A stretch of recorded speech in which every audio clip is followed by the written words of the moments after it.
বন্ধুরা আজ আমি কথা বলবো কেকেআরের বিদেশি প্লেয়ারকে নিয়ে। তো আপনারা সকলে জানেন কেকেআরে 8টি বিদেশি প্লেয়ার রয়েছে। সেই 8টি বিদেশি প্লেয়ারের মধ্যে কিন্তু চারজনই কিন্তু খেলার সুযোগ পাবে স্কোয়াডে। কেকেআর ম্যানেজমেন্ট কিন্তু মিনি অকশনে বেশ ভালো কাজ করেছে।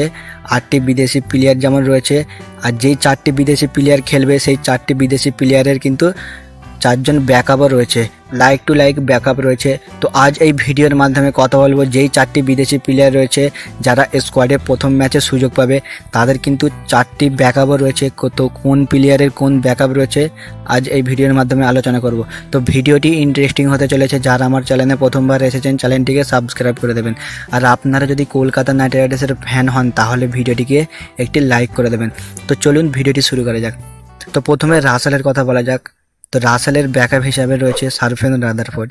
তো আপনারা জানেন রাসেল কিন্তু একজন ইনজুরিপ্রোন প্লেয়ার। তো কোন মুহূর্তে রাসেল ইনজয়েড হয়ে যাবে, তো তার জায়গায় কিন্তু কেকেআরে আরেকটি বিদেশি প্লেয়ার রয়েছে সারফেন রাদারফোর্ড। সে কিন্তু রাসেলের মতনই খেলে, সেও বল ও ব্যাটিং দুটোই করে।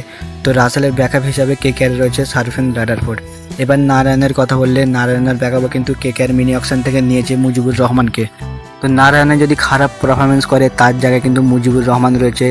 সেও কিন্তু একজন ভালো স্পিন বলার, সে বলের সাথে সাথে টুকটাক ব্যাটিংও সে করতে পারে। তো নারায়ণ যদি ভালো পারফরমেন্স না করতে পারে তাহলে কিন্তু তার জায়গায় মুজিবুর রহমানও সুযোগ পাবে।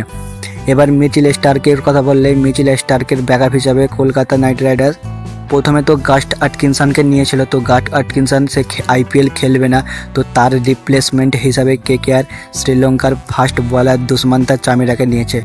তো মিচেল স্টার্কের যদি কোনো কারণে চোট হয়ে যায়, হয়তো সে আইপিএল নাও খেলতে পারে, তাহলে তার জায়গায় দুষ্মন্তা চামিরা রয়েছে যে মিচেল স্টার্কের ব্যাকআপ হিসাবে খেলবে কেকেআরে।